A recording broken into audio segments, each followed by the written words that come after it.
कल एक उपासक बहुत अच्छे उपासक हैं, कहीं बाहर से आते हैं, हम परिचय तो पूछते नहीं, पर उनकी दृष्टि से लग रहा था कि अंतर्मुख डूबे हुए हैं। तो उन्होंने कहा कि मुझे बहुत सूक्ष्म प्रश्न था कि मुझे कभी कभी ऐसा लगता है सबसे ज्यादा मेरे ऊपर कृपा है, तो इस बात का भी अभिमान। कभी कभी मुझे लगता है कि मैं बहुत दैन्य हूं, इस बात का अभिमान।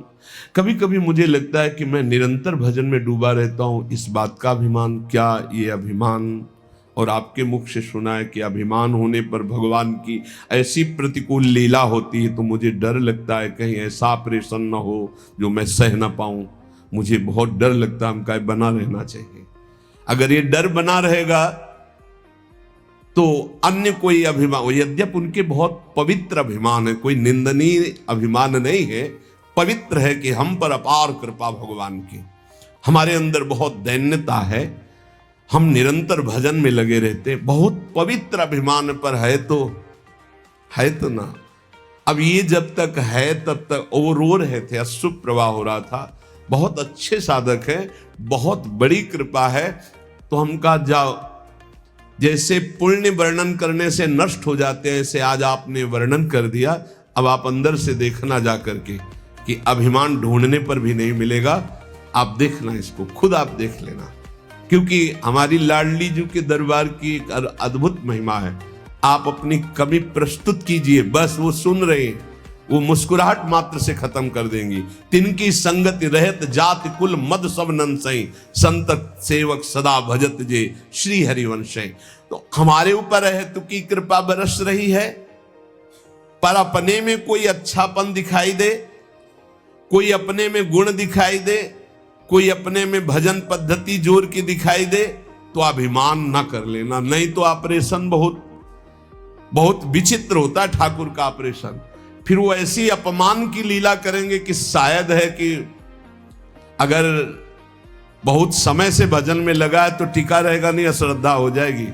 बहुत खतरनाक यंत्र हैं ठाकुर के ऑपरेशन करने के, बहुत। इसलिए अभिमान का परिचय कि मुझे अभिमान हो गया, जब दूसरों को देखकर अपने में श्रेष्ठता का भाव आवे तो जान लेना अभिमान हो गया है। जब दूसरों में दोष दर्शन होने लगे तो अपने में गुणाभिमान हुए बिना दोष दर्शन नहीं होता। इसलिए यहां कह रहे भगवान की हेतु की कृपा हमारे ऊपर है, पर अपने में कोई अच्छापन दिखाई दे, अपने में कोई गुण दिखाई दे, अपने में कोई भजन भाव ज्यादा दिखाई दे, तो भगवान से प्रार्थना करते रहना कि प्रभु अभिमान ना होने पावे, नाथ बचा लो, ये अभिमान ना होने पावे। नहीं तो जहां अभिमान हुआ तो फिर प्रतिकूलता की लीला होगी, और प्रभु अच्छे अच्छे कांपते उनकी प्रतिकूलता की लीला की। बड़ी प्रतिकूलता की विचित्र लीला है, वही सहावे तो सह जाए, नहीं तो बातें बनाना अलग बात है। बातें बनाना, जब वो लीला विहारी लीला करते तो सबसे पहली बात होती कि बुद्धि से बात खत्म हो जाती कि परीक्षा ले रहे हैं, बिल्कुल सत्य घटना लगती है, और सत्य लगने के कारण फिर वो जो ऑपरेशन तो बेहोश होके ही होता है ना, तो भगवान भी बेहोश कर देते हैं। ये होश ही नहीं रहता कि मेरी परीक्षा हो रही, और वो सत्य घटना सी लगती है, फिर उसमें फंस जाता है। तो भगवान फिर ऐसी स्थिति में जब डालते, तब वो देखता है आसपास कोई नहीं और मेरे में कोई दम नहीं, तो जहां पुकारा हे हरि, अब हमारा केवल यहां से निस्तार आपके द्वारा ही होगा।